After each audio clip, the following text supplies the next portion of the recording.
Welcome to studio 9 Telugu channel. ముందుగా కరీంనగర్ వార్తలు. కరీంనగర్ నగరపాలక సంస్థ పరిధిలోని 66 డివిజన్లలో ఇటీవల ప్రచురించిన ఓటరు జాబితా సరైందిగా లేదని, అందులో అన్ని తప్పులే ఉన్నాయని తెలియజేస్తూ ఓటరు జాబితాను సవరణ చేయాలని కోరుతూ నేడు బీఆర్ఎస్ పార్టీ నగర శాఖ అధ్యక్షులు చల్లా హరిశంకర్ ఆధ్వర్యంలో మున్సిపల్ కమిషనర్ ప్రఫుల్ దేశాయిని వారి కార్యాలయంలో కలిసి వినతి పత్రం అందజేసిన నగర బీఆర్ఎస్ అధ్యక్షులు చల్లా హరిశంకర్.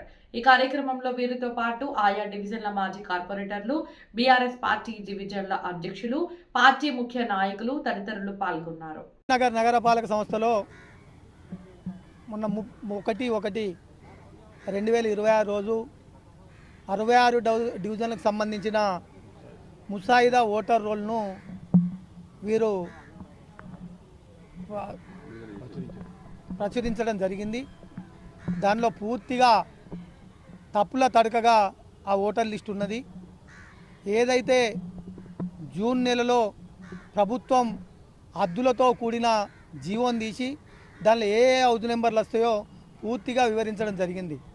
దానికి భిన్నంగా పూర్తిగా హద్దులు ఏదైతే నార్త్ నుంచి వెళ్ళి ఈస్ట్ సౌత్ వెస్ట్ మళ్ళీ నార్త్ వరకు కూడా ఉన్న బౌండరీస్లన్నీ ఆ మధ్యలో వచ్చే హౌస్ నెంబర్లన్నీ కూడా కేంద్రీకరించి అవి దాదాపు ఏదైతే మన కాన్స్టిట్యున్సీ ఉన్న ఓటర్ లిస్టులో పార్ట్ దాదాపు పోలింగ్ స్టేషన్స్ 5, 6, 7, 8 పోలింగ్ స్టేషన్ల నుంచి వెళ్ళి అవి విడివిడిగా తీసుకొని, ఎందుకంటే ఒక్కొక్క పోలింగ్ స్టేషన్లో 4-5 డివిజన్లు వచ్చే అవకాశాలు ఉంటాయి కాబట్టి మరి ఆ జీవో ప్రకారం హద్దు లోపట్లే తీసుకోవాలి కాబట్టి ఆ విధంగా ఓటర్ లిస్టు తయారు చేయవలసిన అవసరం ఉన్నది.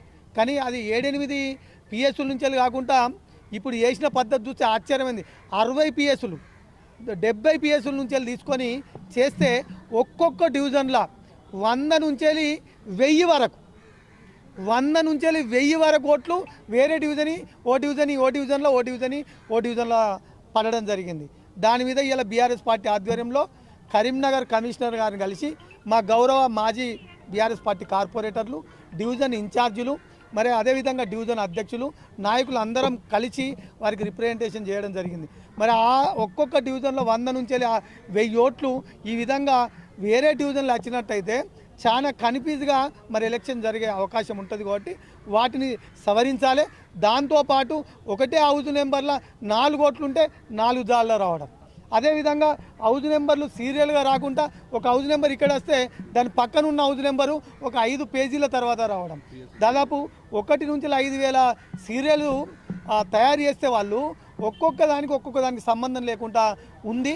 వెంటనే మొదలు వేరే డివిజన్ నుంచి ఈ డివిజన్లో పడ్డ ఓటర్లను తొలగించి ఆ డివిజన్కే యాడ్ చేయాలని వారికి రిప్రజెంటేషన్ జరిగింది. అదేవిధంగా ఒకటే ఇంటిలో ఉన్న ఓటర్సు ఒకటే సీరియల్గా వచ్చే విధంగా ఒకటే మున్సిపల్ పిఎస్ ఏదైతే డివిజన్ వైజ్ పిఎస్లు 5 నుంచి 6 చేస్తామని చెప్పారో అదే ఒకటే పిఎస్లో ఒక కుటుంబం వచ్చే విధంగా మరి హౌస్ నెంబరు పక్కనే వచ్చే విధంగా చేసినట్టయితే రేపు పొద్దుగాల ఈ ఓటరు ఫైనల్ లిస్ట్ అయిన తర్వాత ఇంటింటికి తిరిగి ST, SC, BC, OC reservation కొరకు మరి ఇల్లు తిరగవలసిన అవసరం వస్తుంది. కాబట్టి ఇట్లా తప్పుల తడకగా ఉంటే మరి రిజర్వేషన్లో నష్టం జరుగుతుంది, అదేవిధంగా ఓటర్ శాతం తగ్గిపోవడం జరుగుతుంది, పోటీ చేసే వారికి కూడా ఇబ్బంది జరిగే పరిస్థితి ఉంటుంది. ప్రజలు ఓటు వేయద్దా, ఎక్కడుంది ఎక్కడ లేదు అని ఎంట్లాడుకొని ఓటింగ్ శాతం పడిపోయే అవకాశం ఉంది. కాబట్టి ఓటింగ్ మన ప్రజలకు సర్వీస్ అందాలంటే కూడా అందే పరిస్థితి ఉండదు. కాబట్టి వెంటనే ఒక్కటి డివిజన్ అని కాదు, 1 నుంచి 66 డివిజన్ల పరిస్థితి కూడా ఇదే విధంగా ఉంది. కాబట్టి ఒక మంచి సాఫ్ట్వేర్ వచ్చింది కాబట్టి ఆ సాఫ్ట్వేర్ ద్వారా మరి చేసినట్టయితే ఇలా మేము ఒక 2-3 డివిజన్లకు సంబంధించి ఇవ్వడం జరిగింది. మరి దాని ప్రకారం చేసినట్టయితే పూర్తిగా ఒక మంచి ఓటర్ లిస్టు తయారవుతుంది. ఆ డివిజన్ వైజ్ తయారు చేసినప్పుడు పోలింగ్ ఎక్కువ శాతం అయ్యే అవకాశాలు ఉంటుంది. మరి అక్కడ సర్వీస్ ఇచ్చే ప్రజాప్రతినిధులు కూడా గెలిచేందుకు అవకాశం ఉంటుంది, ఆ ప్రజలకు సర్వీస్ ఇచ్చే అవకాశం ఉంటుంది. కాబట్టి వెంటనే సవరించవలసిందిగా కమిషనర్ గారిని కోరడం జరిగింది. పత్రికా ముఖంగా కూడా అధికారులను కోరుతున్నాం, తప్పకుండా ఆ విధంగా చేయాలి. చేయకపోతే తప్పకుండా ఇబ్బంది జరిగే పరిస్థితి ఉంది. కాబట్టి మేము న్యాయం కొరకు ఎక్కడికైనా పోయి ఆశ్రయించేందుకు పై అధికారులను కూడా కలిసి ఆశ్రయిస్తాం. మరి 10 లోపు ఆ విధంగా చేయాలని కోరడం జరిగింది.